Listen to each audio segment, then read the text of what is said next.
Ang pahayag kay Juan. Unang kabanata. Ito ang pahayag na ibinigay ng Diyos kay Hesukristo at kanya namang inihayag kay Juan na alipin niya sa pamamagitan ng anghel na isinugo niya. Ang layunin ng paghahayag na ito'y ipabatid sa mga alipin ng Diyos ang mga bagay na malapit ng maganap. Ito ang patotoo ni Juan sa lahat ng nakita niya tungkol sa mensahe ng Diyos na ipinahayag naman ni Hesukristo. Mapalad ang bumabasa ng aklat na ito, ang mga nakikinig sa propesiya nito at tumutupad sa nasusulat dito. Sapagkat ang lahat ng ito'y malapit ng maganap. Buhat kay Juan para sa 7 iglesia sa lalawigan ng Asya. Sumainyo ang pagpapala at kapayapaang mula sa Diyos na siyang nakaraan, kasalukuyan at darating, at mula sa 7 espiritong nasa harap ng kanyang trono, at mula kay Hesukristo, ang tapat na saksi, ang unang muling nabuhay at pinuno ng mga hari sa lupa. Iniibig niya tayo, at sa pamamagitan ng kanyang dugo ay pinalaya niya tayo sa ating mga kasalanan. Ginawa niya tayong isang lahi ng mga pari na naglilingkod sa kanyang Diyos at Ama. Kay Hesukristo ang kapurihan at kapangyarihan magpakailanman. Amen. Tingnan ninyo, dumarating siyang nasa mga ulap at makikita siya ng lahat, pati na ng mga sumaksak sa kanyang tagiliran. Tatangis ang lahat ng lipi sa lupa dahil sa kanya. Ganoon nga ang mangyayari. Amen. Ako ang Alpha at ang Omega. Sabi ng Panginoong Diyos na makapangyarihan sa lahat, Diyos sa kasalukuyan, sa nakaraan at siyang darating. Ako'y si Juan, ang inyong kapatid at kasama sa paghihirap at pagtitiis na nararanasan ng mga kabilang sa kanyang kaharian dahil sa pakikipag-isa kay Jesus. Itinapon ako sa pulo ng Patmos sapagkat ipinahayag ko ang salita ng Diyos at ang katotohanang inihayag ni Jesus. Noon ay araw ng Panginoon. Nasa ilalim ako ng kapangyarihan ng Espiritu Santo at narinig ko mula sa aking likuran ang isang malakas na tinig na parang tunog ng trompeta. Sabi niya, "Isulat mo ang iyong nakikita at ipadala mo sa 7 iglesia, sa Efeso, Esmirna, Pergamo, Thyatira, Sardis, Philadelphia, at Laodicea." Lumingon ako upang tingnan ang nagsasalita at nakakita ko ng 7 ilawang ginto. Nakatayo sa gitna ng mga ilawan ang isang parang tao, nakadamit ng hanggang sako, at may gintong pamigkis sa kanyang dibdib. Ang kanyang ulo at buhok ay kasimputi ng balahibo ng tupa o ng niebe, at ang kanyang mga matay parang apoy na nagliliyab. Kumikinang ang kanyang mga paa na parang tansong pinakintab, at parang rumaragas ang tubig ang kanyang tinig. May hawak siyang 7 bituin sa kanang kamay, at lumalabas sa kanyang bibig ang isang matalim na tabak na sa magkabilay may talim. Ang kanyang mukha ay nakakasilaw na parang matinding sikat ng araw. Pagkakita ko sa kanya, para akong patay na bumagsak sa paanan niya. Ngunit ipinatong niya sa akin ang kanyang kanang kamay at sinabi, Huwag kang matakot. Ako ang simula at ang wakas, at ang nabubuhay. Namatay ako, ngunit tingnan mo. Ako'y buhay ngayon at mananatiling buhay magpakailanman. Nasa ilalim ng kapangyarihan ko ang kamatayan at ang daigdig ng mga patay. Kaya't isulat mo ang iyong nakita, ang nangyayari ngayon at ang mangyayari pa pagkatapos nito. Ito ang kahulugan ng 7 bituing hawak ko at ng 7 ilawang ginto. Ang 7 bituin ay ang mga anghel ng 7 iglesia, at ang 7 ilawang ginto ay ang 7 iglesia. Ikalawang kabanata. Isulat mo sa anghel ng iglesia sa Efeso. Ito ang ipinasasabi ng may hawak ng 7 bituin sa kanyang kanang kamay at lumalakad sa gitna ng 7 ilawang ginto. Nalalaman ko ang mga ginagawa mo, ang iyong mga pagpapakahirap at pagtitiyaga. Alam kong hindi mo kinukonsinti ang masasama. Sinubok mo ang mga huwad na apostol at napatunayan mo sila'y nagsisinungaling. Alam ko ring matyaga ka, nagtiis ng maraming hirap alang-alang sa akin at hindi ka sumuko. Ngunit isang bagay ang ayaw ko sa iyo. Ang pag-ibig mo noong una kang sumampalataya ay nanlalamig na. Alalahanin mo ang dati mong kalagayan. Pagsisihan mo at talikuran ang iyong masasamang gawa at gawin mong muli ang mga ginagawa mo noong una. Kapag hindi ka nagsisi, pupunta ako dyan at aalisin ko sa kinalalagyan ang iyong ilawan. Ngunit ito naman ang napupuri ko sa iyo. Kinapupuotan mo ring tulad ko ang mga ginagawa ng mga Nicolaita. Ang lahat ng may pandinig ay makinig sa sinasabi ng Espiritu sa mga iglesia. Ibibigay ko sa magtatagumpay ang karapatang kumain ng bunga ng punong kahoy na nagbibigay buhay na nasa paraiso ng Diyos. Isulat mo sa anghel ng iglesia sa Esmirna. Ito ang ipinasasabi sa iyo ng simula at wakas, ang namatay at muling nabuhay. Nalalaman ko ang mga pagsubok na dinaranas mo. Alam kong mahirap ka, ngunit ang totoo'y mayaman ka. Nalalaman ko rin ang mga paninirang puri sa iyo ng mga hindi tunay na Hudyo.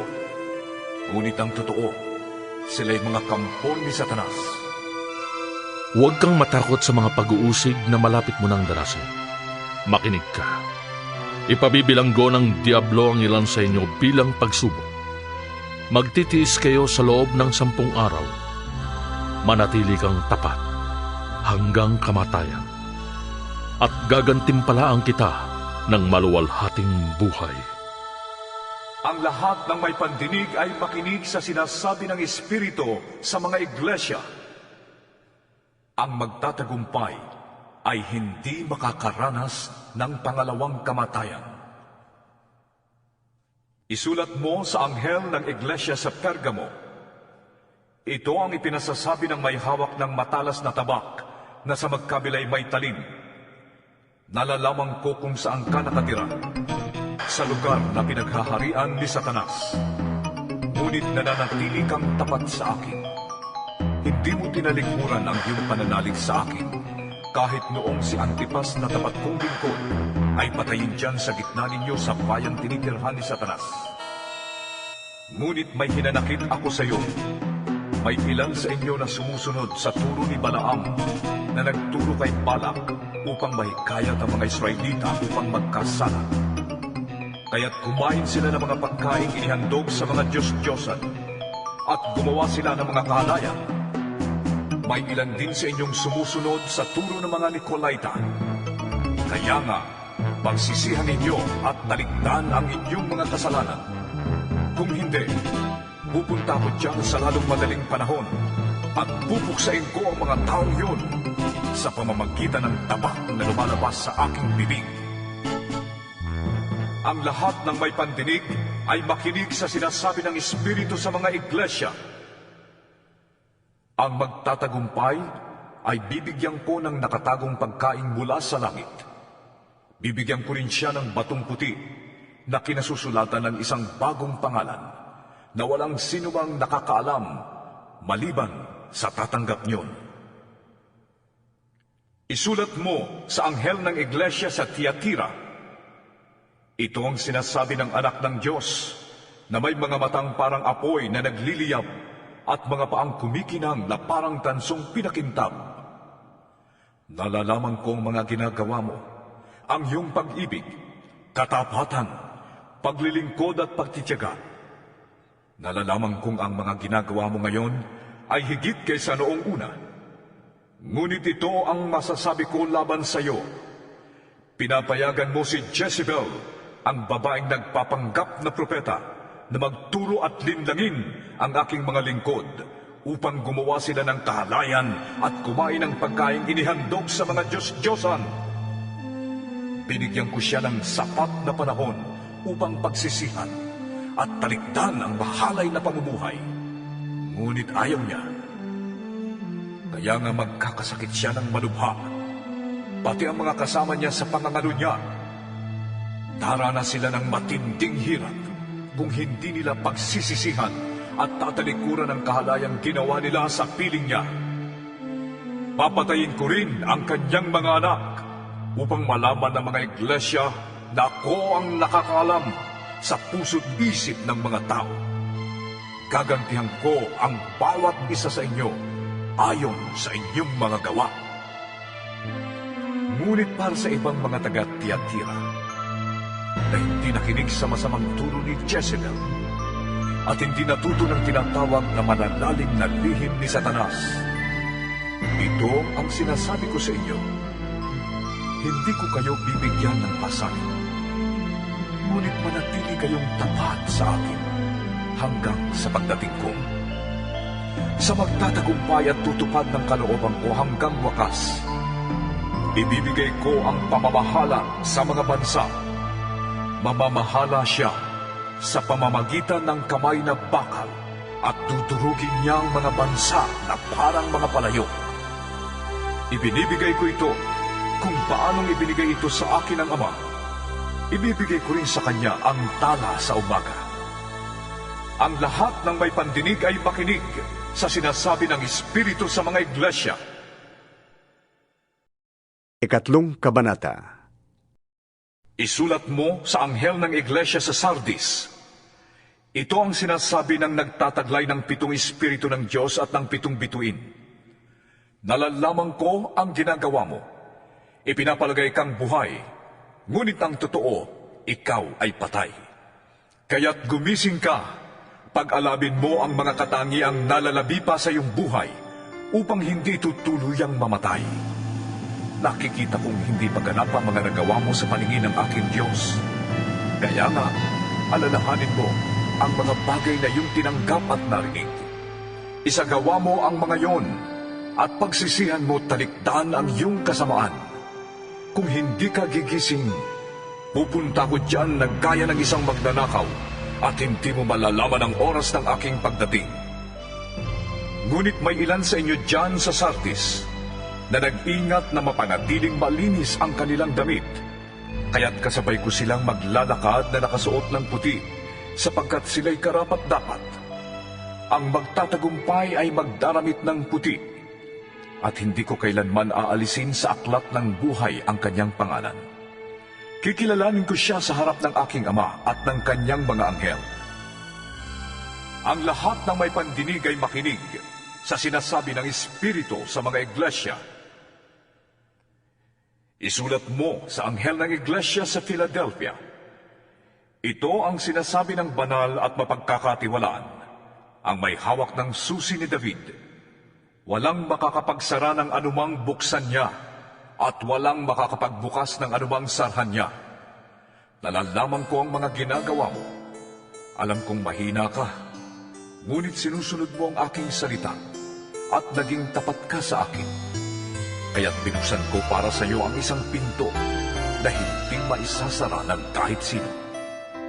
Tingnan mo, palalapitin ko sa iyo at paluluhurin ang mga kampon ni Satanas na nagpapanggap na mga Hudyo, ngunit hindi naman at sa halip ay nagsisinungaling. Malalaman nilang minamahal kita sapagkat nagtiyaga ka, gaya ng iniuutos ko sa iyo. Iingatan naman kita sa panahon ng pagsubok na darating sa lahat ng tao sa buong daigdig. darating ako sa lalong madaling panahon. Ingatan mo ang mga tagubilin ko sa iyo upang hindi maagaw ni naman ang iyong gantimpala. Ang magtatagumpay ay gagawin kong isang haligi sa templo ng aking Diyos at hindi na siya maaalis doon magpakailanman. Iuukit ko sa kanya ang pangalan ng aking Diyos at ang pangalan ng lungsod ng aking Diyos, ang bagong Jerusalem na bababa mula sa langit buhat sa aking Diyos. Iuukit ko rin sa kanya ang aking bagong pangalan. Ang lahat ng may pandinig ay makinig sa sinasabi ng Espiritu sa mga iglesia. Isulat mo sa anghel ng iglesia sa Laodicea. Ito ang sinasabi niya na ang pangalan ay Amen, ang matapat at tunay na saksi, at siyang pinagmulan ng lahat ng nilalang ng Diyos. Nalalaman ko ang mga ginawa mo. Alam kong hindi ka malamig o mainit. Higit na mabuti kung ikaw ay malamig o mainit. Ngunit dahil sa ikaw ay maligamgam, hindi mainit o malamig, isusuka kita. Sinasabi mo, ako'y mayaman, sagana sa lahat ng bagay at wala nang kailangan pa. Ngunit hindi mo nalalamang ikaw ay kawawa, kahabag-habag, mahirap, bulag at hubad. Kaya nga, ipinapayo kong bumili ka sa akin ng purong ginto upang ikaw ay maging tunay na mayaman.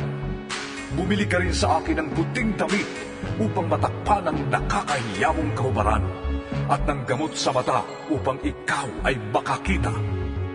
Sinasaway ko't pinapalo ang lahat ng aking minamahal. Kaya't maging masigasig ka. Pagsisihan mo talikdan ang iyong mga kasalanan. Nakatayo ako sa labas ng pintuan at kumakatok. Kung diringgin ni naman ang aking tinig at bubuksan ang pinto, ako'y papasok sa kanyang tahanan at magsasalo kami sa pagkain. Ang magtatagumpay ay uupong katabi ko sa aking trono, tulad ko na nagtagumpay at nakaupo ngayon katabi ng aking Ama sa kanyang trono. Ang lahat ng may pandinig ay makinig sa sinasabi ng Espiritu sa mga iglesia. Ika-4 na kabanata.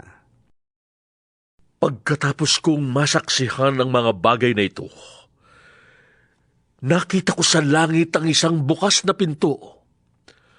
At muli kong narinig ang tinig na gaya ng isang trompeta na ang sabi sa akin, Umakyat ka rito at ipapakita ko sa iyo ang mga mangyayari pa pagkatapos nito. At biglang napailalim ako sa kapangyarihan ng Espiritu. At nakita ko sa langit ang isang trono, at doon ay may nakaupo. Ang anyo niya'y malingning na parang mahalagang batong haspe at kornalina. May isang bahagharing nagniningning na parang esmeralda sa palibot ng trono. Nakapaligid naman dito ang 24 pang trono, at may nakaupo roong 24 na pinuno na nakadamit ng puti at may koronang ginto sa kanilang ulo. Mula sa trono ay gumuguhit ang kidlat, kasabay ng mga ugong at mga kulong. Sa harap ng trono ay may 7 nagniningas na sulong. Ito ang 7 Espiritu ng Diyos. Sa harap ng trono ay may tila dagat na salaming sinlinaw ng kristal. Sa 4 na panig ng trono ay may 4 na buhay na nilalang na punong-puno ng mga mata sa kanilang harap at likod. Ang unang buhay na nilalang ay katulad ng leon. Katulad naman ng baka ang pangalawa. Kamukha ng tao ang pangatlo. At katulad naman ng agilang lumilipad ang pang-4. Ang bawat isa ay may tig-6 na pakpak at punong-puno ng mga mata sa loob at labas. Walang tigil ang pag-awit nila sa araw at gabi. Banal! Banal! Banal ang Panginoong Diyos na makapangyarihan sa lahat. Ang Diyos sa nakaraan, sa kasalukuyan, at siyang darating. Tuwing umaawit ng papuri, parangal at pasasalamat ang apat na buhay na nilalang sa nakaupo sa trono na nabubuhay magpakailanman. Ang 24 na pinuno naman ay nagpapatira pa sa harap ng trono at sinasamba ang nakaupo doon. Ang nabubuhay magpakailanman. Iniaalay nila ang kanilang korona sa harap ng trono at sinasabi, Aming Panginoon at Diyos, karapat-dapat kang tumanggap ng papurit, karangalan at kapangyarihan sapagkat ikaw ang lumalang sa lahat ng bagay at ayon sa iyong kagustuhan, sila'y nilalang mo at pinapanatili. Ikalimang kabanata. Nakita ko sa kanang kamay ng nakaupo sa trono ang isang kasulatang nakarolyo na may sulat ang loob at labas at sinarhan ng 7 selyo. At nakita ko rin ang isang makapangyarihang anghel na nagtanong ng malakas, Sino ang karapat-dapat na sumira sa mga selyo at magbukas sa kasulatang nakarolyo? ngunit wala ni isa man maging sa langit, maging sa lupa o sa ilalim ng lupa na makapagbukas o makatingin sa nilalaman niyon. Buong kapaitan akong umiyak dahil walang natagpuang karapat-dapat na magbukas at tumingin sa nilalaman niyon. Kaya sinabi sa akin ng isa sa mga pinuno, Huwag kang umiyak. Tignan mo, ang leon mula sa lahi ni Huda, ang anak ni David, ang siyang nagtagumpay at may karapatang sumira sa 7 selyo at magbukas sa kasulatang nakarolyo. Pagkatapos, nakita ko sa pagitan ng mga pinuno at ng tronong napapaligiran ng 4 na buhay na nilalang ang isang korderong nakatayo na parang pinatay na. Ito'y may 7 sungay at 7 mata na siyang 7 espiritu ng Diyos na ipinadala sa buong sanlibutan. Lumapit ang kordero at kinuha ang kasulatang nakarolyo sa kanang kamay ng nakaupo sa trono. Nang ito'y kunin niya, nagpatira pa sa harapan ng kordero ang 4 na buhay na nilalang at ang 24 na pinuno. Bawat isa'y may hawak na alpa at may gintong mangkok na puno ng insenso na siyang mga panalangin ng mga banal. Inawit nila ang isang bagong awit. Ikaw ang karapat-dapat na kumuha sa kasulatang nakarolyo at sumira sa mga selyo niyon sapagkat pinatay ka at sa pamamagitan ng iyong dugo ay tinubos mo para sa Diyos ang mga tao mula sa bawat lahi, wika, bayan at bansa. Ginawa mo silang isang lahing maharlika at mga pare para maglingkod sa ating Diyos at sila'y maghahari sa lupa. Tumingin akong muli at narinig ko ang tinig ng di mabilang na mga anghel. Sila'y nakapaligid sa trono, sa 4 na buhay na nilalang at sa mga pinuno. Umaawit sila ng malakas. Ang korderong pinatay ay karapat-dapat tumanggap ng kapangyarihan, kayamanan, karunungan, kalakasan, parangal, papuri at paggalang. At narinig kong umaawit ang mga nilikhang nasa langit, nasa lupa, nasa ilalim ng lupa, at nasa dagat, lahat ng naroon. Ibigay sa nakaupo sa trono at sa kordero ang papuri at karangalan, kaluwalhatian at kapangyarihan magpakailanman. At sumagot ang 4 na nilalang na buhay. Amen! At nagpatira pa ang mga pinuno at nagsisamba. Ika-6 na kabanata. Nakita kong sinira ng kordero ang una sa 7 selyo. At narinig kong kasing lakas ng kulog na sinabi ng isa sa 4 na buhay na nilalang. Halika! At nakita ko ang isang kabayong puti na ang sakay ay may hawak na pana. Binigyan siya ng korona at siya'y humayo upang patuloy na manakop. Sinira ng kordero ang 2 selyo at narinig kong sinabi ng 2 buhay na nilalang. Isa namang kabayong pula ang lumitaw na ang sakay ay binigyan ng kapangyarihang magpasimula ng digmaan sa lupa upang magpataya ng mga tao. Binigyan siya ng isang malaking tabak. Sinira ng kordero ang 3 selyo at narinig kong sinabi ng 3 buhay na nilalang. Halika! Isang kabayong itim ang nakita mo. May hawak na timbangan ang sakay nito.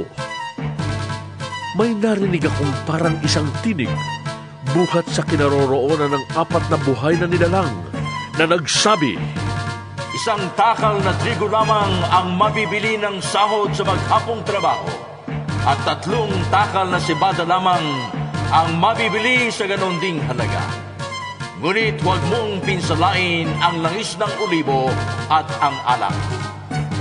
Sinira ng kordero ang 4 na selyo. At narinig kong sinabi ng 4 na buhay na nilalang. Ang nakita ko na may isang kabayong maputla ang kulay. Ang pangalan ng sakay nito'y Kamatayan. At kasunod niya ang Hades.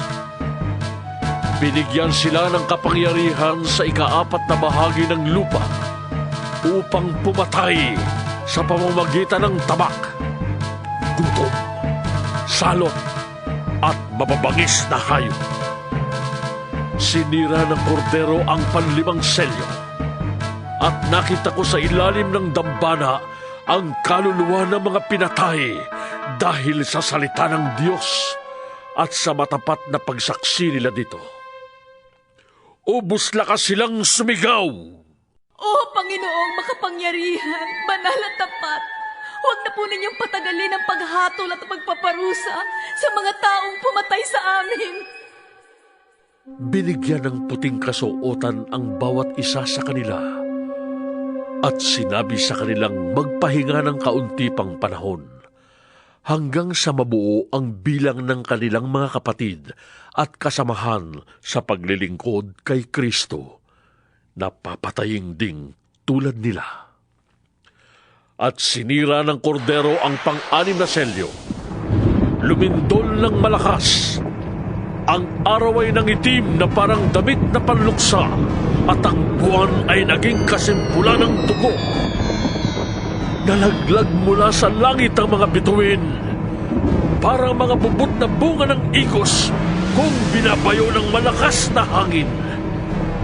Naglaho ang langit na parang kasulatang nirolyo at nawala sa kanilang dating kinalalagyan ang mga bundok at mga pulo. Nagtago sa mga yungib at sa pagitan ng mga bato sa bundok ang mga hari sa lupa. Ang mga gobernador, ang mga pinuno ng hukbo, ang mayayaman, ang makapangyarihan, at lahat ng tao, alipin man o balaya. At sinabi nila sa mga bundok at sa mga bato, tabunan ninyo kami para makubli kami sa mukha ng mga upo ng Diyono at makaiwas sa buot ng kordero sapagkat dumating na ang malagim na araw ng pagbubuhos nila ng kanilang buot. At sino ang makakatanggal? Ikapitong Kabanata. Pagkatapos nito, may nakita naman akong 4 na anghel na nakatayo sa 4 na sulok ng daigdig.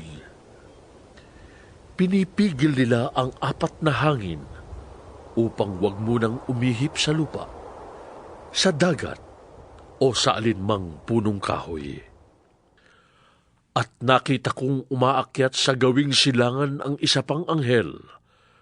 Taglay ang pantatak ng Diyos na buhay. Humiyaw siya sa 4 na anghel na binigyan ng Diyos ng kapangyarihang maminsala sa lupa at sa dagat.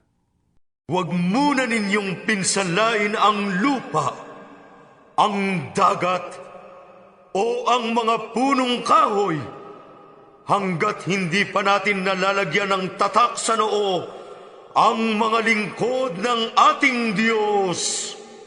At sinabi sa akin ang bilang ng mga tinatakan, 144,000 buhat sa 12 lahi ng Israel. Sa lahi ni Huda, 12,000. Sa lahi ni Ruben, 12,000. Sa lahi ni Gad, 12,000. Sa lahi ni Aser, 12,000. Sa lahi ni Neftali, 12,000. Sa lahi ni Manases, 12,000. Sa lahi ni Simeon, 12,000. Sa lahi ni Levi, 12,000. Sa lahi ni Isakar, 12,000. Sa lahi ni Zabulon, 12,000. Sa lahi ni Jose, 12,000. Sa lahi ni Benjamin, 12,000. Pagkatapos nito'y nakita ko ang napakaraming tao na di kayang bilangin ni numan.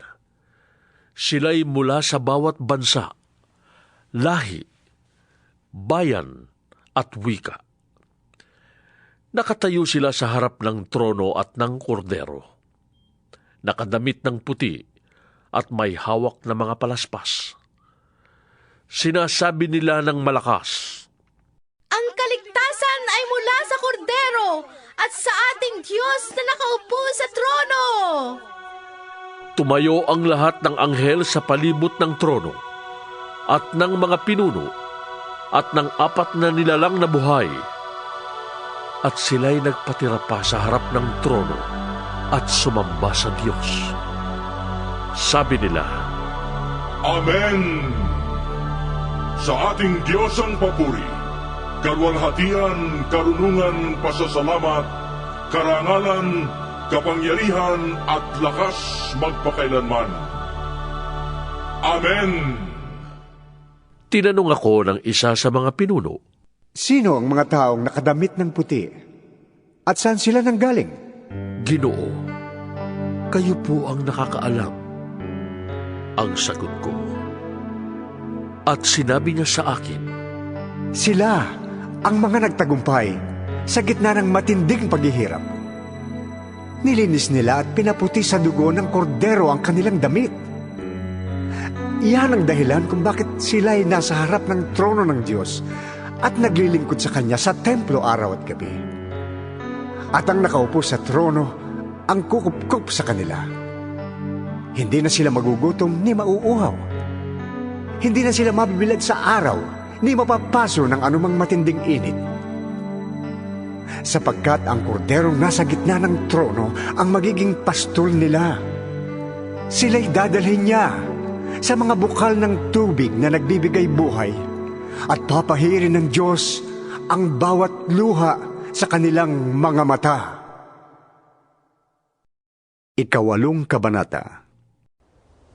Nang sirain ng kordero ang 7 selyo, naghari sa langit ang katahimikan sa loob ng halos kalahating oras. Pagkatapos nito'y nakita ko ang 7 anghel na nakatayo sa harapan ng Diyos at binigyan ng trumpeta ang bawat isa sa kanila. Dumating ang isa pang anghel na may dalang gintong sunugan ng insenso at tumayo naman sa harap ng dambana. Binigyan siya ng maraming insenso upang ihandog sa dambanang ginto na nasa harap ng trono, kalakip ng dalangin ng mga pinili ng Diyos. Mula sa kamay ng anghel, unti-unting tumaas sa harapan ng Diyos ang usok ng insenso, kalakip ng dalangin ng mga pinili ng Diyos. Pagkatapos, ang anghel ay kumuha ng mga baga sa dambana, inilagay sa sunugan ng insenso at inihagis sa lupa, at biglang kumulog, nagkaingay, kumidlat, at lumindol. At humanda ang 7 anghel upang hipan ang kanilang trompeta. Hinipan ng unang anghel ang kanyang trompeta, at umulan ng yelo at apoy na may kahalong dugo. Nasunog ang 3 bahagi ng lupa, ang 3 bahagi ng mga punong kahoy, at lahat ng sariwang damo. Hinipan ng 2 anghel ang kanyang trompeta, at bumagsak sa dagat ang isang parang malaking bundok na nasusunog. Naging dugo ang 3 bahagi ng dagat. Namatay ang 3 bahagi ng mga nilalang na naroon, at nawasak ang 3 bahagi ng mga sasakyang dagat. Hinipan ng 3 anghel ang kanyang trompeta, at nahulog mula sa langit ang isang malaking bituing nagliliyab na parang sulo, at bumagsak sa 3 bahagi ng mga ilog at mga bukal. Ang bituin ay tinatawag na kapaitan. Pumait ang 3 bahagi ng tubig, at maraming tao ang namatay pagkainom nito. Hinipan ng 4 na anghel ang kanyang trompeta, at napinsala ang 3 bahagi ng araw, ng buwan, at ng mga bituin, kaya't nawala ang 3 bahagi ng kanilang liwanag. Nagdilim ang 3 bahagi ng maghapon, at walang tumanglaw sa 3 bahagi ng magdamag. Pagkatapos ay nakita ko ang isang agilang lumilipad sa kalawakan, at narinig ko itong sumisigaw, "Kalagim-lagim! Talagang kalagim-lagim ang sasapitin ng lahat ng nasa lupa. Pagtunog ng mga trompetang hihipan ng 3 anghel!" 9 na kabanata. Hinipan ng 5 anghel ang kanyang trompeta, at nakita kong nahulog sa lupa ang isang bituin. Ibinigay sa bituin ang susi ng banging napakalalim. Binuksan ng bituin ang bangin, at may lumabas na makapal na usok, tulad ng usok ng malaking hurno, kaya't nagdilim ang araw at ang himpapawid. May naglabas ang mga balang mula sa usok at kumalat sa lupa. Binigyan sila ng kapangyarihang manakit tulad ng alakdan. Ipinagbilin sa kanila na huwag sirain ang mga damo, punong kahoy o anumang halaman. Ang mga tao lamang na walang tatak ng Diyos sa kanilang noo ang sasaktan nila. Hindi pinahintulutan ng mga balang na patayin ang mga taong ito, kundi pahirapan lamang sila sa loob ng 5 buwan. Parang kagat ng alakdan ang kirot na dulot ng mga balang na ito. Sa loob ng panahong iyo'y hahanapin ng mga tao ang kamatayan, ngunit hindi nila ito makikita. Iibigin nilang mamatay, ngunit lalayuan sila ng kamatayan. Ang mga balang ay parang mga kabayong handa sa pakikipagdigma. Sila ay may putong na parang koronang ginto, at parang mukha ng tao ang kanilang mukha. Parang buhok ng babae ang kanilang buhok, at parang ngipin ng leon ang kanilang ngipin. Natatakpan ng parang mga baluting bakal ang kanilang dibdib. At ang tunog ng kanilang pakpak ay parang dagundong ng mga karwahing hila ng mga kabayong papunta sa labanan. Sila'y may buntot na may tulis gaya ng sa alakdan. Nasa buntot nila ang kapangyarihang manakit ng mga tao sa loob ng 5 buwan. Ang hari nila'y ang anghel na bantay sa banging napakalalim. Ang kanyang pangalan sa wikang Hebreo ay Abaddon at sa wikang Griego'y Apollyon. Nakaraan na ang unang lagim. 2 pa ang darating. Hinipa ng ika-6 na anghel ang kanyang trompeta at nakarinig ako ng tinig mula sa mga sulok ng damba ng ginto na nasa harapan ng Diyos. Iniutos nito sa anghel na may trompeta. Talaga mo ang 4 na anghel na nakagampo sa tabi ng malaking ilog Euphrates. At pinalaya ang 4 na anghel upang patayin nila ang 3 bahagi ng sangkatauhan. Talagang inihanda sila para sa oras, araw, buwan at taong ito. Sinabi sa akin na ang bilang ng hukbong nakakabayo ay 200 milyon. Nakita ko sa pangitain ng mga kabayo at ang mga dibdib ng mga sakay nito ay may mapulang panangga na gaya ng apoy, asul na gaya ng safiro, at dilaw na parang asupre. Parang ulo ng leon ang ulo ng mga kabayo. Bumubuga ng apoy, usok at asupre ang kanilang bibig. Ang 3 salot na pumatay sa 3 bahagi ng sangkatauhan ay ang apoy, usok at asupre na mula sa kanilang bibig. Ang kapangyarihan ng mga kabayo ay nasa kanilang mga bibig at nasa kanilang mga buntot na parang ahas at may ulo na siyang ginagamit nila sa pananakit. Ang natira sa sangkatauhan na hindi namatay sa mga salot na ito'y hindi nagsisi.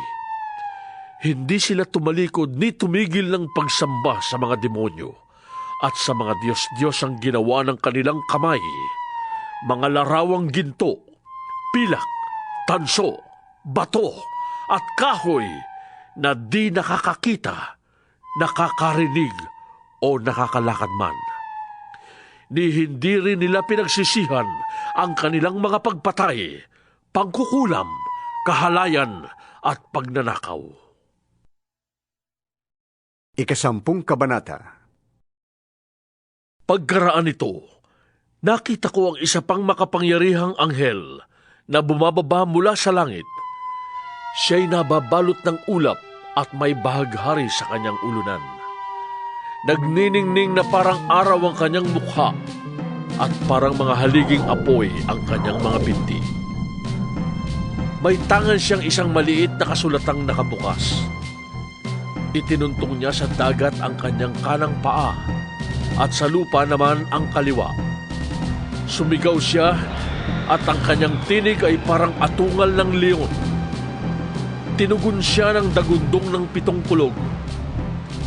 Nang matapos ang dagundong ay isusulat ko sana ang aking nasaksihan.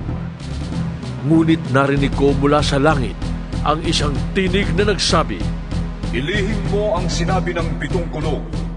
Huwag mo nang isulat. At itinaas ng anghel na nakita kong nakatuntong sa dagat at sa lupa ang kanyang kanang kamay. At nanumpa sa ngalan ng Diyos na nabubuhay magpakailanman at lumikha ng langit, lupa, dagat at ang lahat ng naroroon. Sinabi ng anghel, Hindi na magtatagal.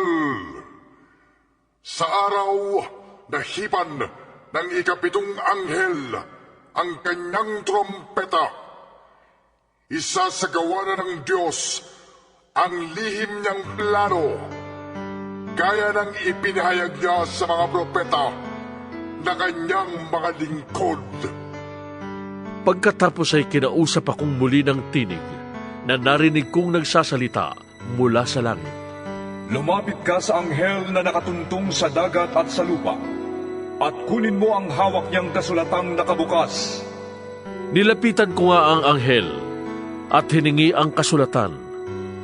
Sinabi niya sa akin, "Kunin mo ito at kainin. Mapait yan sa sikmura, ngunit sa bibig mo'y kasing tamis ng pulot-pukyutan." Inabot ko nga at kinain ang maliit na kasulatan. Matamis nga yun na parang pulot-pukyutan sa bibig, ngunit nang malunok ko na'y pumait ang aking sikmura. At sinabi nila sa akin, Kailangang ipahayag mong muli ang mga ipinasasabi ng Diyos tungkol sa mga tao, bansa, wika, at mga hari. 11 kabanata. Pagkatapos, binigyan ako ng isang panukat na parang tungkod at sinabi, Tumindig ka at sukatin mo ang templo ng Diyos at ang dambana. At bilangin mo ang mga sumasamba roon. Ngunit, huwag mo nang sukatin ang mga bulwagan sa labas ng templo, sapagkat ibinigay na yon sa mga taong di kumikilala sa Diyos. Hindi nila igagalang ang banal na lungsod sa loob ng 42 buwan. Ipadadala ko ang 2 kong saksi na nakadamit ng sako, at sa loob ng 1,260 araw ay ipapahayag nila ang mensaheng mula sa Diyos. Ang mga saksing ito ay ang 2 punong ulibo at 2 ilawang nakatayo sa harap ng Panginoon ng lupa. Kapag may nagtangkang manakit sa kanila, may lalabas na apoy sa bibig nila at tutupukin nila ang kanilang mga kaaway. Sa ganoong para ay mamamatay ang mga magtatangkang manakit sa kanila.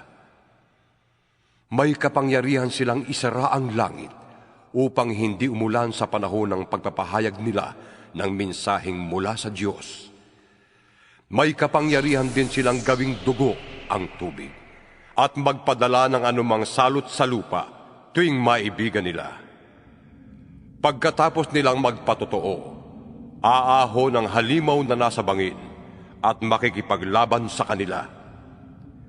Matatalo sila at mapapatay ng halimaw, at ang kanilang bangkay ay maahandusay sa lansangan ng dakilang lunsod na ang patalinghagang pangalan ay Sodoma o Ehipto, kung saan ipinako sa krus ang kanilang Panginoon. Sa loob ng 3 kalahating araw, ang kanilang mga bangkay ay panonoori ng mga tao mula sa iba't ibang lahi, lipi, wika at bansa, at hindi papayag ang mga ito na mailibing ang mga bangkay. Magagalak ang lahat ng tao sa sanlibutan dahil sa pagkamatay ng 2 saksi. Magdiriwang sila at magbibigayan ng mga regalo sapagkat ang 2 propetang yon ay nagdulot sa kanila ng labis na kahirapan. Pagkalipas ng 3 kalahating araw, sila'y muling binuhay ng Diyos at sila'y tumindig at labis na nasindak ang mga nakakita sa kanila. Pagkatapos ay narinig nilang nagsalita ang isang malakas na tinig mula sa langit. Umakyat kayo rito! At habang nakatingin ang kanilang mga kaaway, umakyat sila sa langit na sakay ng ulap. Lumindol ng napakalakas ng oras ding yon. Nawasak ang 10 bahagi ng lunsod at 7,000 tao ang namatay. Ang mga natirang tao ay natakot at niluwalhati nilang Diyos ng kalangitan. Natapos na ang 2 lagim at malapit na ring mangyari ang 3. Hinipa ng 7 anghel ang kanyang trumpeta, at mula sa langit ay may malalakas na tinig na nagsabi, Ang paghahari sa sanlibutan ay inilipat na sa Kristong ating Panginoon. Maghahari siya magpakailanman! At ang 24 na matatandang nakaupo sa kani-kanilang trono sa harapan ng Diyos ay nagpatira pa at sumamba sa Kanya. Sinabi nila, Panginoong Diyos na makapangyarihan sa lahat, Diyos sa kasalukuyan at sa nakaraan, Nagpapasalamat kami na ginamit mo ang iyong walang hanggang kapangyarihan at nagpasimula ka ng maghari. Nagngingit-ngit ang mga di kumikilala sa iyo dahil sa dumating na ang panahon ng iyong poot, ang paghatol sa mga patay, at pagbibigay ng gantimpala sa mga propetang lingkod mo at sa iyong mga hinirang sa lahat na may takot sa iyo, dakilam at hamak. Panahon na upang lipulin mo ang mga sumira sa sanlibutan. Nabuksan ang templo ng Diyos sa langit at nakita ang kaba ng tipan sa loob. Pagkatapos ay gumuhit ang kidlat, dumagundong ang kulong, narinig ang malalakas na ingay, lumindol at umulan ng yelo. 12 kabanata. Kasunod nito'y lumitaw sa langit ang isang kakaibang tanda. Isang babaeng nadadamitan ng araw at nakatuntong sa buwan. Ang ulo niya'y may koronang binubuo ng 12 bituin. Malapit na siyang manganak, kaya't napapasigaw siya sa matinding hirap. Isa pang tanda ang lumitaw sa langit. Isang pulang dragon na napakalaki. Ito'y may 7 ulo at 10 sungay. At may korona ang bawat ulo. Kinaladkad ng kanyang buntot ang 3 bahagi ng mga bituin sa langit at inihagis sa mga iyon sa lupa. Pagkatapos, tumayo siya sa paanan ng babaeng malapit ng manganak upang lamunin ang sanggol sa sandaling ito'y isilang. Ang babae ay nagsilang ng sanggol na lalaki. Ngunit may umagaw sa bata at dinala ito sa Diyos sa kanyang trono. Ang sanggol na ito ang itinakdang maghahari sa lahat ng bansa sa pamamagitan ng kamay na bakal. Ang babae naman ay tumakas papunta sa ilang, sa isang dakong inihanda ng Diyos para sa kanya, upang maalagaan siya roon sa loob ng 1,260 araw. Pagkaraan nito'y nagkaroon ng digmaan sa langit. Pinamunuan ni Miguel ang kanyang mga anghel sa pakikipaglaban sa dragon at sa mga kampo nito. Natalo ang dragon at ang kanyang mga kampo at pinalaya sila sa langit. Itinapon ang dambuhalang dragon, ang matandang ahas na ang pangalay Diablo o Satanas, na nandaraya sa buong sanlibutan. Itinapon siya sa lupa, pati ang kanyang mga kampo. At narinig ko ang isang malakas na tinig mula sa langit na nagsasabi, "Dumating na ang pagliligtas ng Diyos! Ipinamalas na niya ang kaniyang lakas bilang hari. Ipinamalas din ni Kristo ang kaniyang kapangyarihan, sapagkat pinalayas na sa langit ang umuusig araw at gabi sa mga kapatid natin. Nagtagumpay ang mga ito laban sa Diablo sa pamamagitan ng dugo ng kordero at ng kanilang pagsaksi sa katotohanan, sapagkat hindi nila pinanghinayangan ang kanilang buhay. Kaya't magalak ang kalangitan at lahat ng naninirahan diyan. Ngunit kalagim-lagim ang daranasin ninyo, lupa at dagat, sapagkat ang matinding puot ng Diablo ay babagsak sa inyo. Alam niyang kaunting panahon na lamang ang nalalabi sa kanya." Nang makita ng dragon na itinapon siya sa lupa, hinabol niya ang babaeng nagsilang ng sanggol na lalaki. Ngunit ang babae ay binigyan ng mga pakpak ng malaking agila upang makalipad papunta sa ilang. Doon siya itatago sa loob ng 3.5 taon upang maligtas sa pananalakay ng ahas. Kaya't ang ahas ay nagbuga ng tubig na parang ilog upang tangayin ang babae. Subalit bumuka ang lupa at hinigop ang tubig na ibinuga ng dragon, kaya't naligtas ang babae. Sa galit ng dragon, pinalingan niya ang nalalabing lahi ng babae upang digmain. Ito ang mga taong sumusunod sa utos ng Diyos at nananatiling tapat sa katotohanan inihayag ni Jesus. At ang dragon ay tumayo sa dalampasigan. 13 kabanata.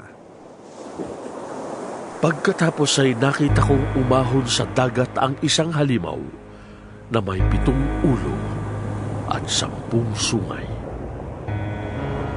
May korona ang bawat sungay nito at sa bawat ulo ay nakasulat ang isang pangalang lumalait sa Diyos. Ang halimaw ay parang leopardo, ngunit ang mga paa niya ay tulad ng mga paa ng oso at ang bibig ay parang bunganga ng leon. Ibinigay ng dragon sa halimaw ang kanyang sariling lakas, trono at malawak na kapangyarihan. Ang isa sa mga ulo ng halimaw ay parang may sugat na halos ikamatay, ngunit gumaling ito. Namangha ang buong daigdig sa nangyaring ito at nagsisunod sila sa halimaw. Sinamba ng lahat ng tao ang dragon sapagkat ibinigay nito ang kanyang kapangyarihan sa halimaw. Sinamba rin nila ang halimaw. Sino ang makakatulad sa halimaw? Sinong makakalaban sa kanya? Sabi nila. Pinahintulutan ng halimaw na magyabang, manlait sa Diyos at maghari sa loob ng 42 buwan. Nilait nga niya ang Diyos, ang pangalan ng Diyos, ang tahanan ng Diyos, at ang lahat ng nakatira doon. Pinahintulutan din siyang digmain at talunin ang mga pinili ng Diyos, at binigyan siya ng karapatang mamahala sa bawat lahi, bayan, wika at bansa. Sasamba sa kanya ang lahat ng nabubuhay sa ibabaw ng lupa, maliban sa mga taong ang pangalan ay nakasulat sa aklat ng buhay. Magmula pa ng likhain ng sanlibutan, ang aklat na ito'y iniingatan ng korderong pinatay. Kung kayo'y may pandinig, makinig kayo. Ang sinumang itinagdang mabihag ay mabibihag nga. Ang itinagdang mamatay sa tabak ay sa tabak mamamatay. Kaya't kailangang magpakatatag at maging tapat ang mga hinirang ng Diyos. At nakita ko ang isa pang halimaw na lumitaw sa lupa. May 2 sungay ito na tulad ng mga sungay ng isang batang tupa. Ngunit ang kanyang tinig ay parang tinig ng dragon. Ginamit niya ang lahat ng kapangyarihan ng unang halimaw upang ipatupad ang kagustuhan nito. Ang lahat ng tao sa lupa ay pinilit niyang sumamba sa unang halimaw na nasugatan ng malubha, ngunit gumaling na. Kahanga-hanga ang mga kababalaghang ginawa ng pangalawang halimaw. Nagpaulan siya ng apoy mula sa langit at ito'y nasaksihan ng mga tao. Nalinlang niya ang lahat ng tao sa lupa sa pamamagitan ng mga kababalaghang kanyang ginawa sa harapan ng unang halimaw. Nahikayat niya ang mga taong gumawa ng isang larawan ng unang halimaw na nasugatan ng tabak, ngunit muling gumaling. Ipinahintulot din sa kanya na bigyan niya ng buhay ang larawan ng unang halimaw. Kaya't nakapagsalita ang larawan at ipinapatay nito ang lahat ng ayaw sumamba sa kanya. Sa pilitang pinatataka ng ikalawang halimaw na ito ang lahat ng tao sa kanang kamay o sa noo, maging sila'y dakila o hamak, mayaman o mahirap, alipin o malaya. at walang maaaring magtinda o bumili malibang sila'y may tatak ng pangalan ng halimaw o ng bilang na katumbas niyon. Kailangan dito ang talino. Maaaring malaman ng sinumang matalino ang kahulugan ng bilang ng halimaw sapagkat ito'y katumbas ng pangalan ng isang tao. Ang bilang ay 6, 6, 6. 14 na kabanata. Tumingin ako at naroon ang kordero na nakatayo sa bundok ng Sayon, kasama ang 144,000 tao. Nakasulat sa kanilang noo ang pangalan ng kordero at ang pangalan ng kanyang ama. At narinig ko mula sa langit ang isang tinig na sinlakas na mga alon sa dagat at nagundong ng kulog. Ang tinig na narinig ko'y parang tugtugan ng mga alpa. Sila'y umaawit ng isang bagong awit sa harap ng trono at sa harap ng 4 na nilalang na buhay at sa harap ng mga pinuno. Walang makaunawa sa awit na yon, kundi ang 144,000 na tinubos sa sanlibutan. Ito ang mga lalaking nanatiling malinis at hindi nagkaroon ng anumang kaugnayan sa mga babae. Sumusunod sila sa kordero, saan man siya magpunta. Sila'y tinubos mula sa buong sangkatauhan bilang mga unang handog sa Diyos at sa kordero. Hindi sila nagsinungaling kailanman at wala silang anumang kapintasan. Nakita ko ang isa pang anghel na lumilipad sa kalawakan. Dala ang walang katapusang magandang balita upang ipahayag sa mga tao sa lupa, sa lahat ng bansa, lahi, wika at bayan. Sinabi niya ng malakas, "Matakot kayo sa Diyos at luwalhatiin siya, sapagkat dumating na ang oras ng kanyang paghatol. Sambahin niyo ang Diyos na lumikha ng langit, lupa, dagat, at mga bukal ng tubig." Sumunod ang ikalawang anghel na nagsasabi, Bumagsak na! Bumagsak na! Ang dating makapangyarihang Babilonia! Pinainom niya ang lahat ng tao ng alak ng pagkahumaling sa kanyang kahalayan. Sumunod sa dalawa ang ikatlong anghel na sumisigaw ng malakas, Sino mang sumasamba sa halimaw at sa larawan nito at nagpatatak sa kanyang noo o kamay ay paiinumin ng Diyos ng alak ng kanyang puot na walang halong ibinuhos sa kopa ng kanyang galit. Pahihirapan sila sa apoy at asupre sa harapan ng mga banal na anghel at ng kordero. Ang apoy na nagpapahirap sa kanila ay mag-aalab magpakailanman.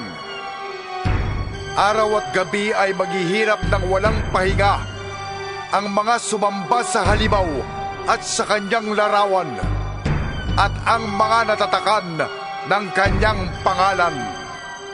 Kailangang magpakatatag ang mga pinili ng Diyos, ang mga sumusunod sa utos ng Diyos at nananatili sa pananampalataya kay Jesus. At narinig ko ang isang tinig mula sa langit na nagsasabi, Isulat mo, mula ngayon, mapalad ang naglilingkod sa Panginoon hanggang kamatayan. Tunay nga, sabi ng Espiritu, matatapos na ang kanilang paghihirap, sapagkat ang kanilang ginawa ang magpapatunay sa kanilang katapatan. Tumingin uli ako, at nakita ko naman ang isang puting ulap, at nakaupo rito ang isang kamukha ng anak ng tao. May koronang ginto, at may hawak na isang matalim na karit. Isa pang anghel ang lumabas mula sa templo, at malakas na nagsalita sa nakaupo sa ulap. Gamitin mo na ang iyong karet. Gumapas ka na, sapagkat panahon na. Hinog na ang aanihin sa lupa. Ginamit nga ng nakaupo sa ulap ang kanyang karit at ginapas ang dapat anihin sa lupa. At isa pang anghel ang nakita kong lumabas mula sa templo sa langit. May hawak din siyang matalim na karit. Lumabas mula sa dambana ang isa pang anghel. Siya ang namamahala sa apoy sa dambana. Sinabi niya sa anghel na may matalim na karit, Gamitin mo na ang iyong karit at anihin mo ang mga ubas sa lahat ng ubasan sa lupa, sapagkat hinog na ang mga ito. Kaya't ginamit ng anghel ang kanyang karit. Inani ang mga ubas at inihagis sa pisaan. Ang pisaang ito ay larawan ng matinding poot ng Diyos. Pinisa sa labas ng bayan ng mga ubas at mula sa pisaan ay bumaha ng dugo. May 300 kilometro ang haba at 5 talampakan ang lalim. 15 kabanata. Nakita ko ang isa pang kagilagilalas na pangitain sa langit. May 7 anghel na may dalang 7 salot. Ito ang mga panghuling salot, sapagkat dito magwawakas ang poot ng Diyos. May nakita akong parang dagat na kristal na nagliliyab.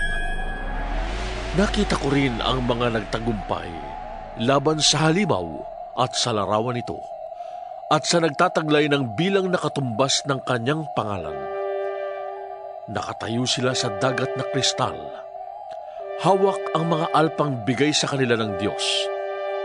Inaawit nila ang awit ni Moises na lingkod ng Diyos at ang awit ng Kordero. Panginoong Diyos na makapangyarihan sa lahat, dakila at kahanga-hanga ang iyong mga gawa.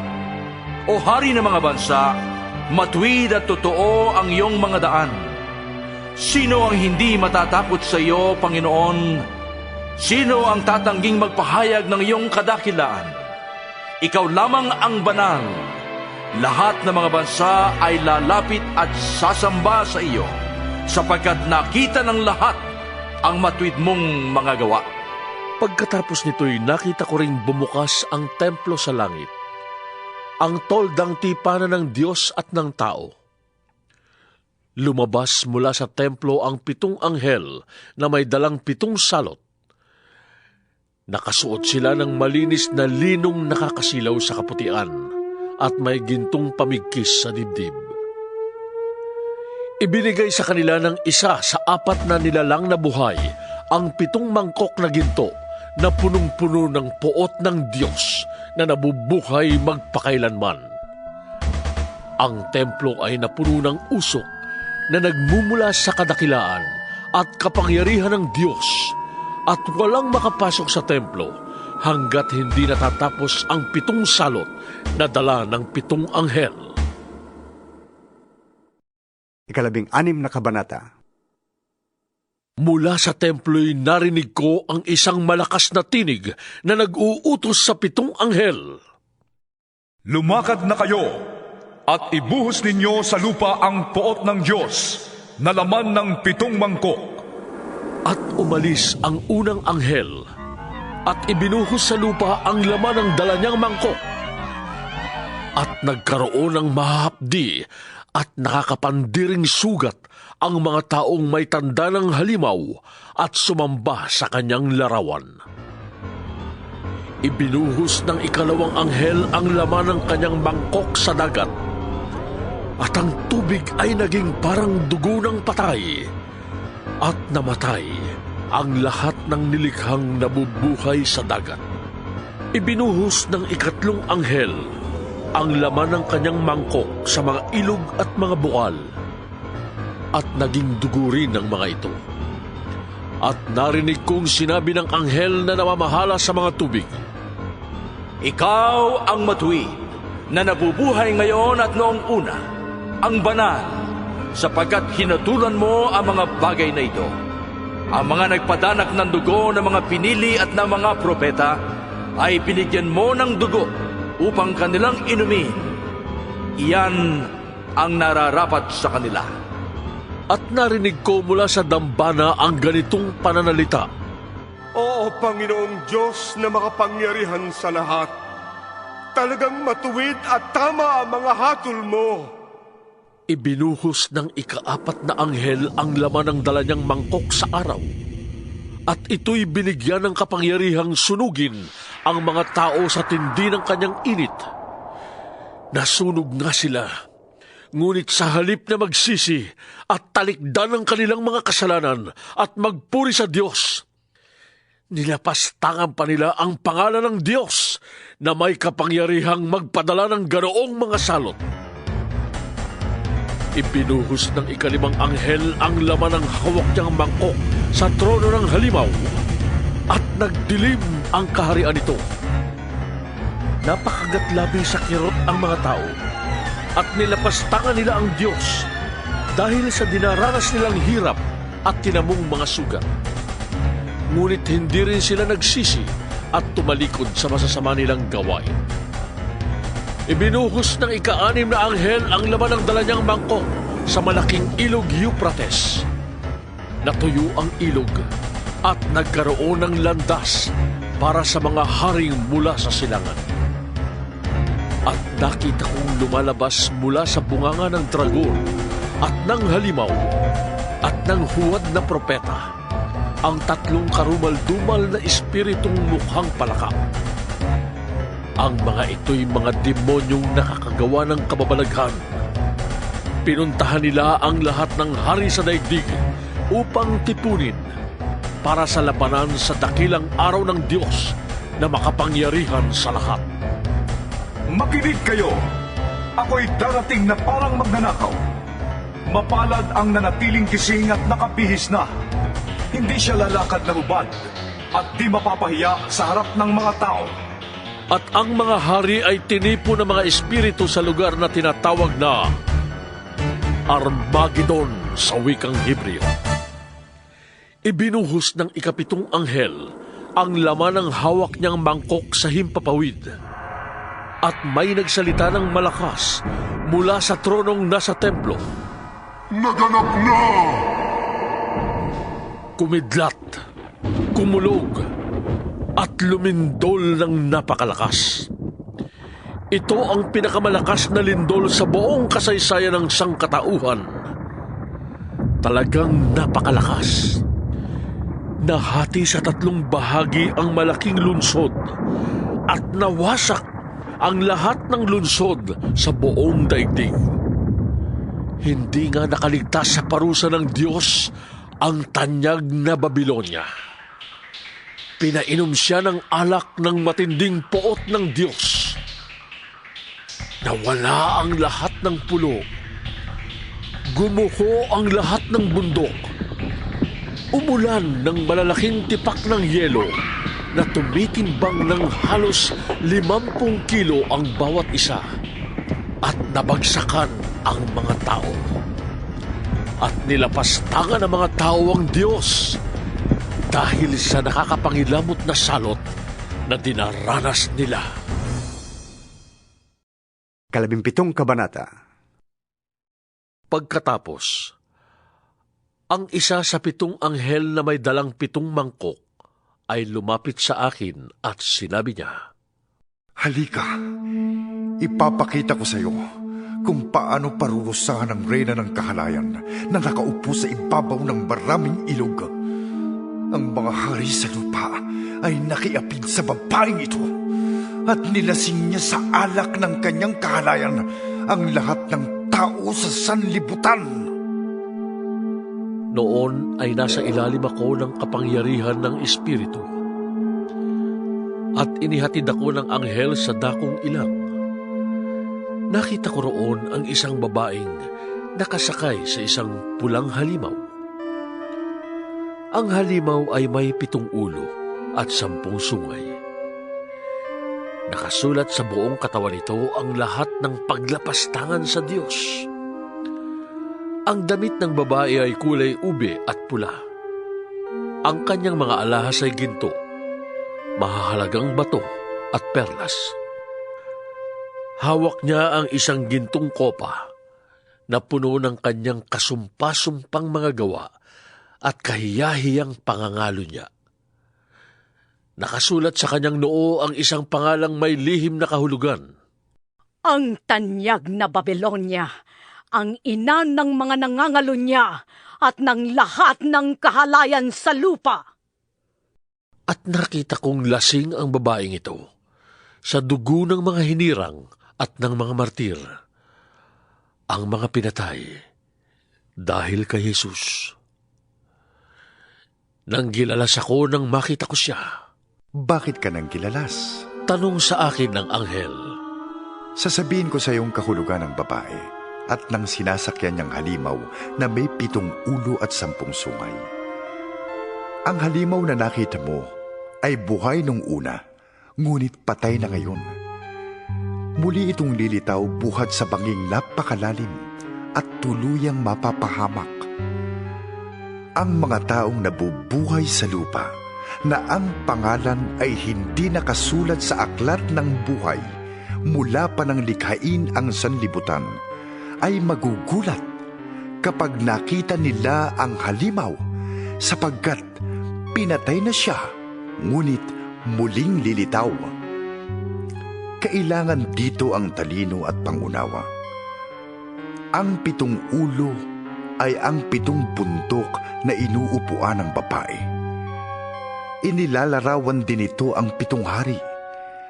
Bumagsak na ang 5 sa kanila, naghahari pa ang isa, at ang huli ay hindi pa dumarating. Pagdating niya, sandali lamang siyang maghahari, at ang halimaw na buhay noong una, ngunit ngayoy wala na, ay isa sa 7 hari at siyang magiging ika-8. Siya ay mapapahamak. Ang 10 sungay na nakita mo ay 10 haring hindi pa naghahari, ngunit mamamahala silang kasama ng halimaw sa loob ng 1 oras. Iisa ang layunin ng 10 ito, at ipapailalim nila sa halimaw ang kanilang kapangyarihan at karapatan. Makikidigma sila laban sa kordero, ngunit sila'y matatalo nito, sapagkat ito ang Panginoon ng mga Panginoon at Hari ng mga hari.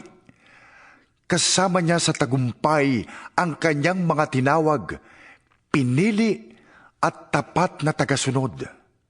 Sinabi rin sa akin ng anghel, ang nakita mong mga ilog na kinauupuan ng babae ay mga lahi, mga bansa at mga wika. Ang 10 sungay na nakita mo at ang halimaw ay mapopoot sa reyna ng kahalayan. Aagawin nila ang lahat ng ari-arian nito at iiwanan siyang hubad. Kakainin nila ang kanyang laman at susunugin ang matitira.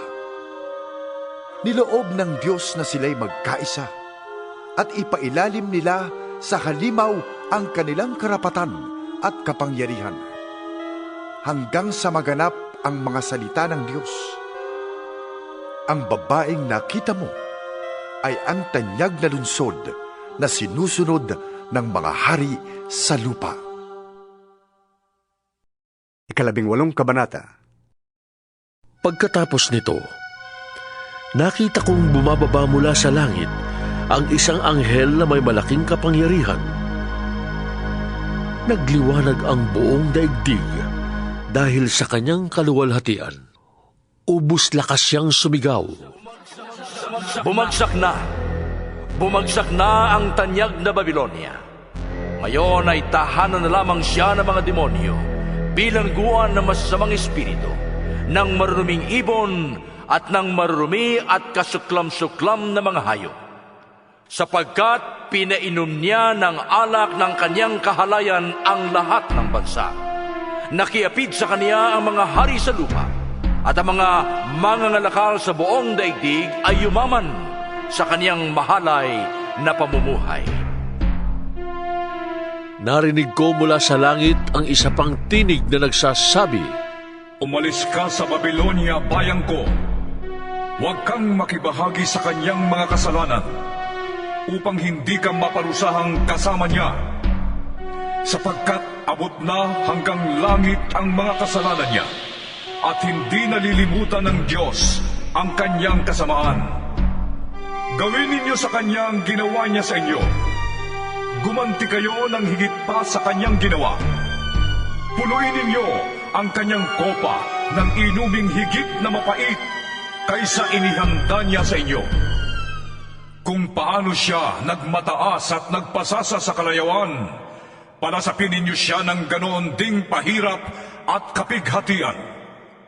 Sapagkat lagi niyang sinasabi, Reyna akong tinatanghal, hindi ako biyuda, hindi ako daranas ng kasawian kailanman.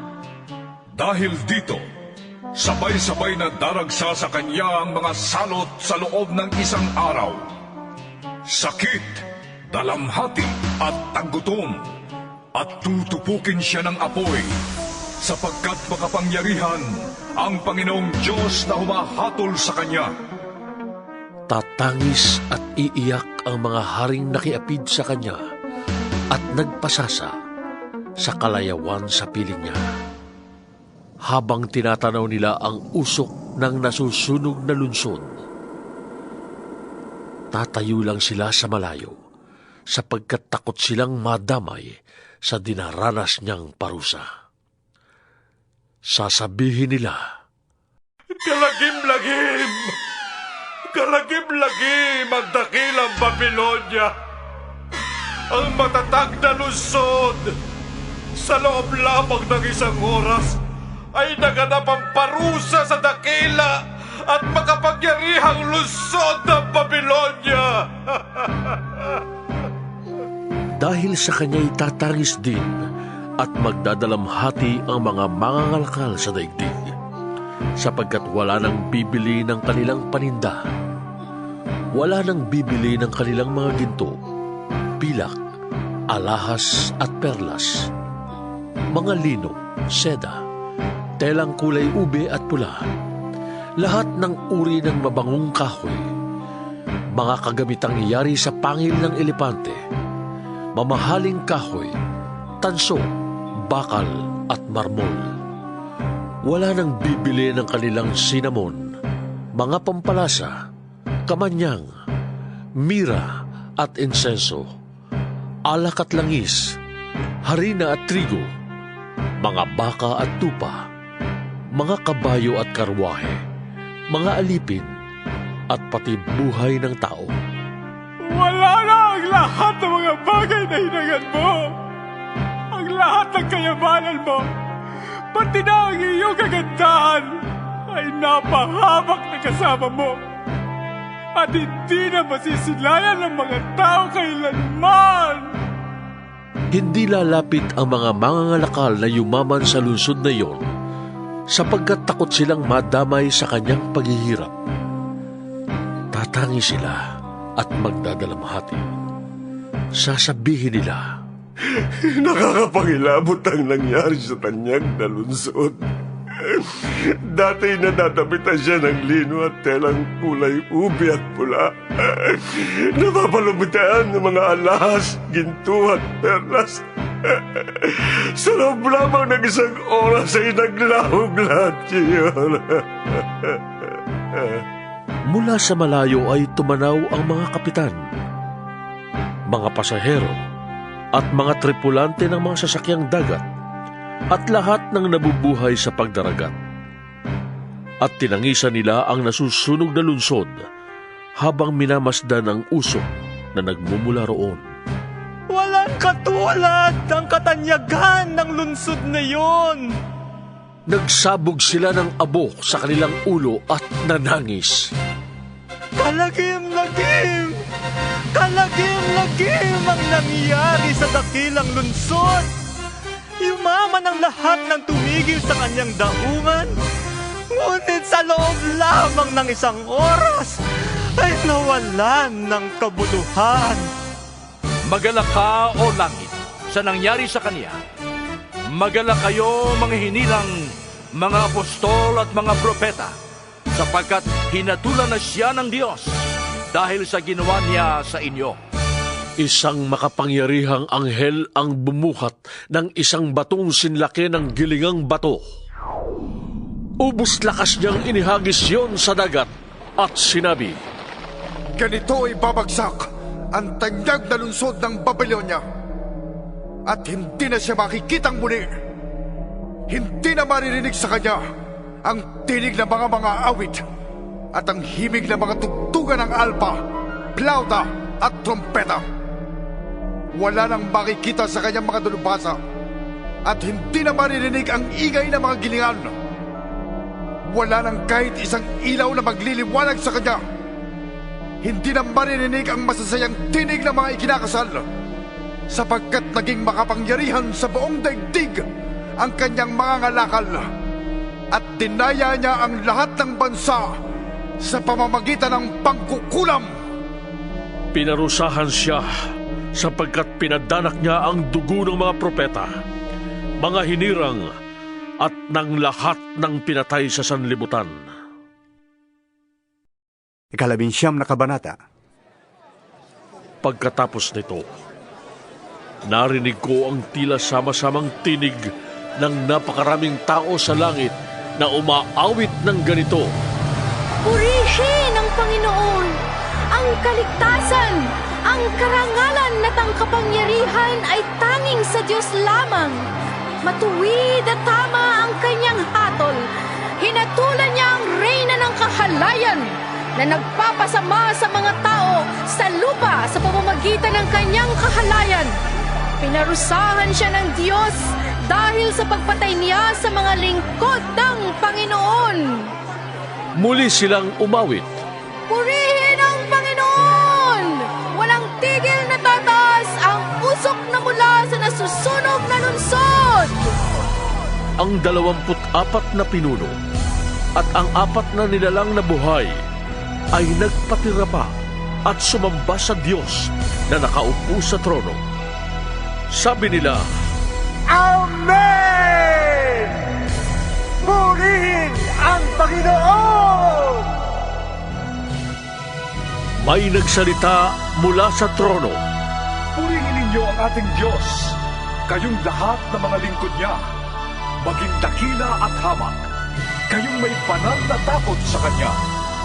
Pagkaraay narinig ko ang parang sama-samang tinig ng napakaraming tao, parang ugong ng malaking talon at dagundong ng mga kulog. Ganito ang sabi ng tinig, Purihin ang Panginoon, sapagkat nagahari ang Panginoon nating Diyos na makapangyarihan sa lahat. Magalak tayo at magsaya. Luwalhatiin natin siya sapagkat nalalapit na ang kasal ng kordero. Nakahanda na ang kasintahang babae. Nabihisa na siya ng malinis at puting-puting lino. ang lino ay sagisag ng mabubuting gawa ng mga hinirang ng Diyos. At sinabi sa akin ng anghel, Isulat mo ito. Mapalad ang inanyayahan sa kasalan ng kordero. Idinugtong pa niya. Ito ay tunay na mga salita ng Diyos. Nagpatira pa ako sa kanyang paanan upang sambahin siya. Ngunit sinabi niya sa akin, Huwag, ako may alipin ding tulad mo, at tulad ng ibang mga mananampalataya nagpatotoo tungkol kay Jesus.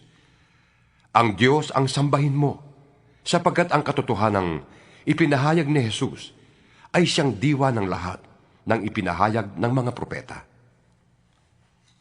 Pagkaraan ito'y nabuksan ang langit, at nakita ko ang isang kabayong puti. Ang sakay nito'y tinawag na tapat at totoo, sapagkat matuwid siyang humatol at makipagdigma. Parang nagliliyab na apoy ang kanyang mga mata, at napuputungan siya ng maraming korona. Nakasulat sa kanyang katawan ang pangalan niya, ngunit siya lamang ang nakakaalam ng kahulugan niyon. Puno ng dugo ang kanyang kasuutan, At ang tawag sa kanya ay Salita ng Diyos. Sumusunod sa kanya ang mga hukbo ng langit na nakadamit ng malinis at puting lino at nakasakay rin sa mga kabayong puti. May matalim na tabak na lumabas sa kanyang bibig upang gamitin niyang panlupig sa mga bansa. Mamamahala siya sa mga ito sa pamamagitan ng kamay na bakal at paagusin mula sa pisaan ng ubas ang alak ng poot ng Diyos na makapangyarihan sa lahat. Nakasulat sa kanyang kasuotan at sa kanyang hita ang ganitong pangalan: Hari ng mga hari at Panginoon ng mga Panginoon. Nakita ko naman ang isang anghel na nakatayo sa araw. Tinawag niya ang mga ibon sa himpapawid. Hali kayo at magkatipon sa malaking handaan ng Diyos. Kainin ninyo ang laman ng mga hari, ng mga kapitan, ng mga kawal, ng mga kabayo, at ng kanilang mga sakay. Kainin din niyo ang laman ng lahat ng tao, alipin at malaya, hamak at dakila. At nakita kong nagkatipon ang halimaw at ang mga hari sa lupa, kasama ang kanilang mga hukbo, upang kalabanin ang nakasakay sa kabayo at ang hukbo nito. Nabihag ang halimaw. Gayon din ang huwad na propeta na gumawa ng mga kababalaghan sa harap ng halimaw upang dayain ang mga taong may tanda ng halimaw at sumambas sa larawan nito. Inihagis ng buhay sa dagat ng nagliliyab na asupre ang halimaw at ang huwad na propeta. Ang kanilang mga hukbo ay pinatay sa pamamagitan ng tabak na lumabas sa bibig ng nakasakay sa kabayo. Nabusog ng husto ang mga ibon sa pagkain ng kanilang mga bangkay. 20 kabanata. Pagkatapos ay nakita ko ang isang anghel na bumababa mula sa langit. Hawak ang isang malaking kadena at ang susi ng banging walang kasing lalim. Sinunggaban niya ang dragon, ang matandang ahas, na walang iba kundi ang Diablo o si Satanas, at ginapos ito sa loob ng 1,000 taon. Ito'y inihagis ng anghel sa banging walang kasing lalim, saka isinara at tinataka ng pinto nito upang hindi siya makalabas at makapandaya pa sa mga bansa hanggang di natatapos ang 1,000 taon. Pagkatapos nito'y palalayain siya sa loob ng maikling panahon. At nakakita ko ng mga trono, at ang mga nakaupo doon ay binigyan ng karapatang humatol. Nakita ko rin ang mga kaluluwa ng mga taong pinugutan dahil sa pagpapatotoo tungkol kay Jesus at sa pagpapahayag ng salita ng Diyos. Hindi sila sumamba sa halimaw o sa larawan nito, ni tumanggap ng tatak ng halimaw sa kanilang noo o kamay. Binuhay sila upang magharing kasama ni Kristo sa loob ng 1,000 taon. Ito ang unang pagbuhay sa mga patay. Ang iba pang mga patay ay bubuhayin din pagkaraan ng 1,000 taon. Mapalad at lubos na pinagpala ang mga nakasama sa unang pagbuhay sa mga patay. Walang kapangyarihan sa kanila ang pangalawang kamatayan. Sila'y magiging mga pari ng Diyos at ni Kristo, at maghahari silang kasama niya sa loob ng 1,000 taon. Pagkatapos ng 1,000 taon, ay palalayain si Satanas sa kanyang pagkabilanggo. Lalabas siya at dadayain ang mga bansa sa buong mundo, ang Gog at Magog. Titipunin niya ang mga ito at isasama sa pakikipagdigma. Ang hukbong ito ay magiging sindami ng buhangin sa tabing dagat. Kumalat sila sa buong mundo at pinaligiran ang kampo ng mga hinirang ng Diyos at ang pinakamamahal niyang lungsod. Ngunit umulan ng apoy mula sa langit at tinupok ang mga kampo ni Satanas. At ang diablong nandaya sa kanila ay itinapon sa dagat na apoy at asupre na pinagtapunan din sa halimaw at sa huwad na propeta. Magkakasama silang pahihirapan araw at gabi, magpakailanman. Pagkatapos nito'y nakita ko ang isang malaking tronong puti at ang nakaupo doon. Naglaho ang lupa't langit sa kanyang harapan at hindi na nakita pang muli. Nakita kong nakatayo sa harap ng trono ang mga namatay, maging dakila at hamak, at binuksan ng mga aklat. Binuksan ng isa pang aklat, ang aklat ng buhay. Hinatulan ang mga patay ayon sa kanilang ginawa, batay sa nakasulat sa mga aklat. Iniluwa ng dagat ang mga patay na naroroon. Iniluwa din ng kamatayan at ng daigdig ng mga patay ang mga nakalagak sa kanila. Hinatulan ang lahat ayon sa kanilang mga ginawa. Pagkatapos ay itinapon din sa dagat na apoy ang kamatayan at ang Hades. Ito ay ang pangalawang kamatayan. Itinapon sa dagat na apoy ang sinumang hindi nakasulat ang pangalan sa aklat ng buhay. 21 kabanata. Pagkatapos nito, nakita ko ang isang bagong langit at isang bagong lupa. Wala na ang dating langit at lupa. Wala na rin ang dagat. At nakita ko ang banal na lungsod, ang bagong Jerusalem, na bumababa mula sa langit, buhat sa Diyos, gaya ng isang babaeng ikakasal. Gayak na gayak siya sa pagsalubong sa lalaking kanyang mapapangasawa. Narinig ko ang isang malakas na tinig mula sa trono. Ngayon, ang tahanan ng Diyos ay nasa piling na ng mga tao. Mananatili siyang kasama nila at sila'y magiging bayan niya. Makakapiling nilang palagi ang Diyos at siya ang magiging Diyos nila. At papahirin niya ang bawat luha sa kanilang mga mata. Wala nang kamatayan, dalamhati, pag-iyak at sakit, sapagkat lumipas na ang dating mga bagay. Pagkatapos ay sinabi ng nakaupo sa trono, "Ngayoy binabago ko na ang lahat ng bagay." At sinabi niya sa akin, "Isulat mo, maasahan at totoo ang mga salitang ito." Sinabi pa rin niya sa akin, "Naganap na! Ako ang Alpha at ang Omega, ang simula at ang wakas. Ang sino mang nauuhaw ay bibigyan ng tubig na walang bayad, na mula sa bukal na nagbibigay buhay.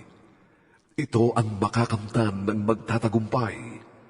At ako'y magiging Diyos niya, at siya na may magiging anak ko. Subalit malagim ang kasasapitan ng mga duwag, ng mga taksil, ng mga nagpapasasa sa kasuklam-suklam na kahalayan, ng mga mamamatay tao, ng mga nakikiapid, ng mga mangkukulam, ng mga sumasamba sa Diyos-Diyusan, at lahat ng sinungaling. Ang magiging bahagi nila'y sa dagat na asupreng nagliliyab. Ito ang pangalawang kamatayan." Ang isa sa 7 anghel na may dalang 7 mangkok na puno ng 7 huling salot ay lumapit sa akin. Sabi niya, "Halika, at ipapakita ko sa iyo ang babaeng mapapangasawa ng kordero." Napasailalim ako sa kapangyarihan ng Espiritu, at ako'y dinala ng anghel sa ibabaw ng isang napakataas na bundok. Ipinakita niya sa akin ang Jerusalem, ang banal na lungsod na bumababa mula sa langit buhat sa Diyos. Nagliliwanag ito dahil sa kaningningan ng Diyos. Kumikislap na parang batong hiyas, gaya ng diamanting sinlinaw ng kristal. Ang pader nito'y makapal, mataas at may 12 pinto. At sa bawat pinto ay may bantay na anghel. Nakasulat sa mga pinto ang pangalan ng 12 lahi ng Israel. May 3 pinto ang bawat panig. 3 sa silangan, 3 sa timog, 3 sa hilaga, at 3 sa kanluran. Ang pader ng lungsod ay may 12 pundasyon. At nakasulat dito ang pangalan ng 12 apostol ng Kordero.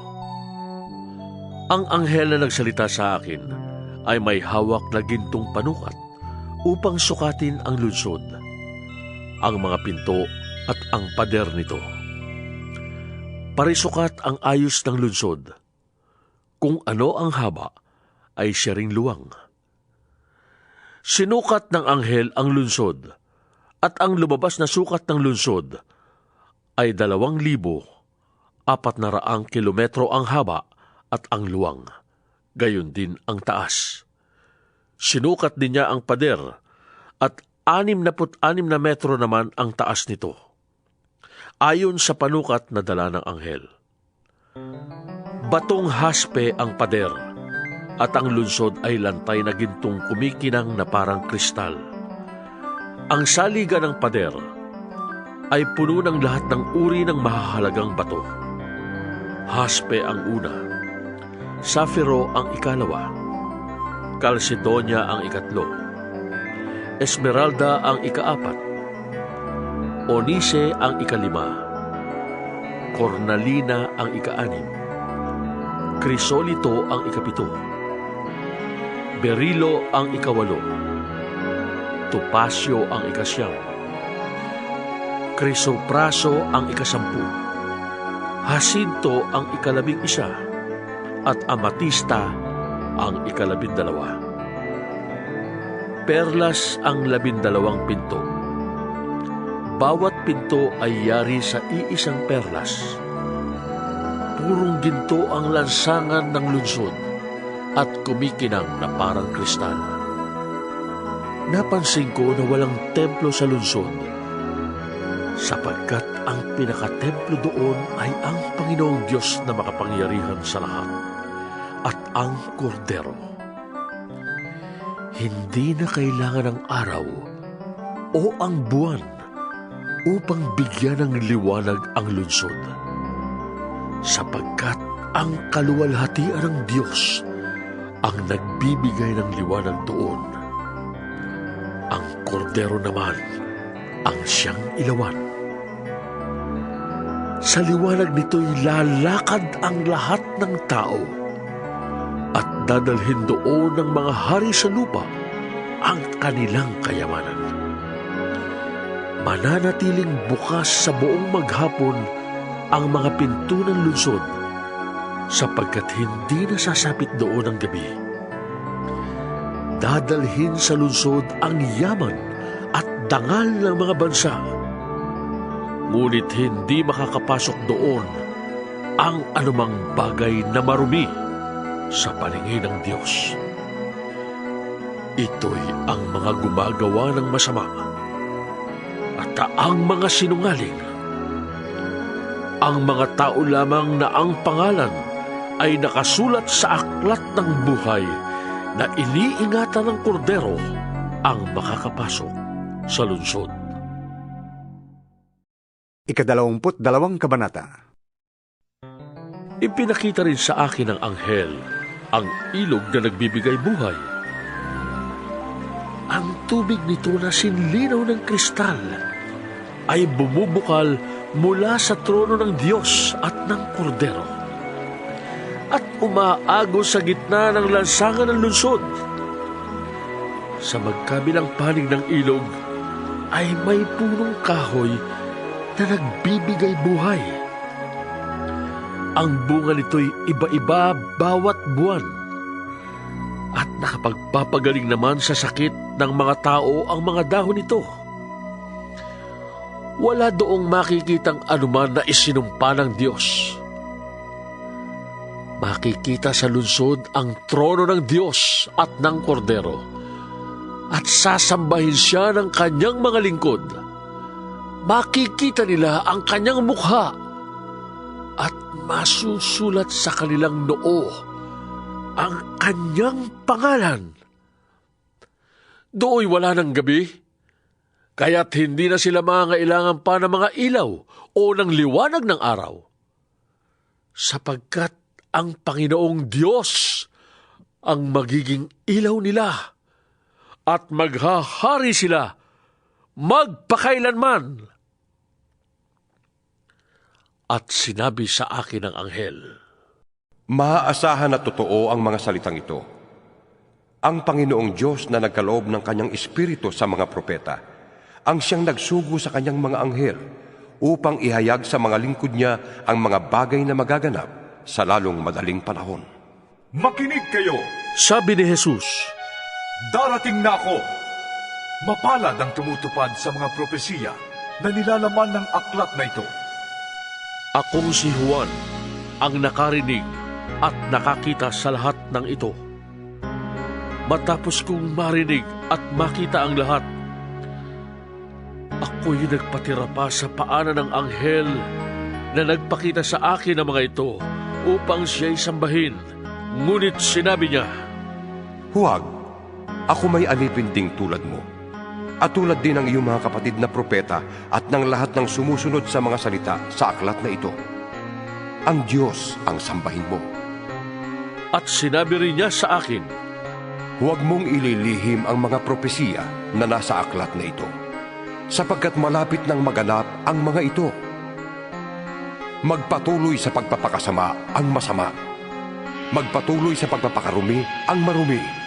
Ngunit ang mabuti ay magpatuloy sa pagpapakabuti at ang banal sa pagpapakabanal. Makinig kayo! Sabi ni Jesus, Darating na ako. Dala ko ang mga gantimpalang ibibigay sa bawat isa ayon sa kanyang ginawa. Ako ang Alpha at ang Omega, ang una at ang huli, ang simula at ang wakas.